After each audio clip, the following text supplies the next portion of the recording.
আপনাদের কাছে আমার একটা প্রশ্ন, যে আমরা সকলে বাংলাদেশের এই গৌরবোজ্জ্বল স্বাধীনতার ইতিহাস, এই ইতিহাসকে তো আমরা শ্রদ্ধা করি, ভালোবাসি, হৃদয়ের গভীর থেকে ভালোবাসি, এবং জীবনের জীবনের এই শরীরের যে রক্ত, প্রতিটি ফোঁটা রক্তবিন্দু দিয়ে ভালোবাসি, এবং বুক ফুলিয়ে চলি। বাংলাদেশ, আমাদের মুরব্বীরা এই দেশকে স্বাধীন করেছে, দেশকে মুক্ত করেছে হানাদার বাহিনীর কাছ থেকে।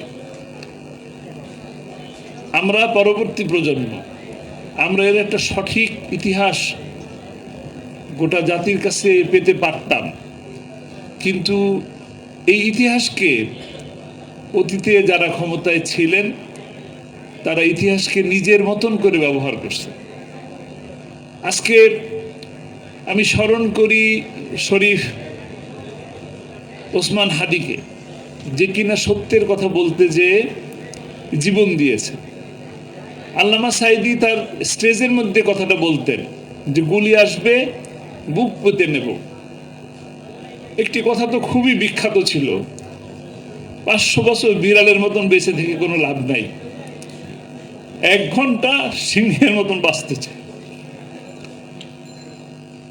কিন্তু আমার প্রশ্ন, তাকে মারার জন্য তো স্টেজে মারতে পারতেন, বাড়িতে এসে মেরে ফেলতে পারতেন। আমার গৌরবোজ্জ্বল ইতিহাসকে বিকৃত কেন করলেন?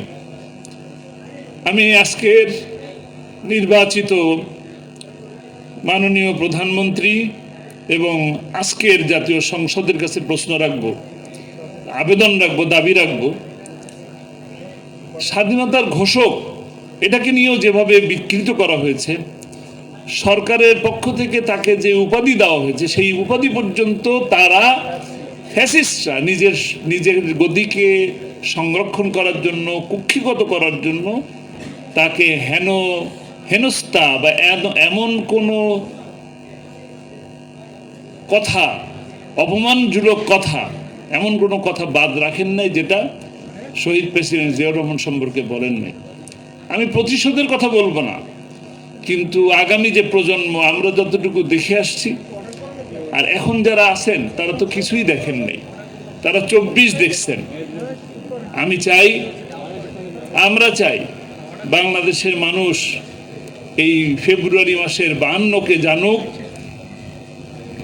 আবার মার্চের 71কে জানুক, সেই সাথে বাংলাদেশের মানুষ 24কেও সঠিকভাবে জানুক। আমি সেই জানানোর জন্য সরকারে যারা দায়িত্বে থাকবেন তাদের প্রতি আহ্বান জানাচ্ছি।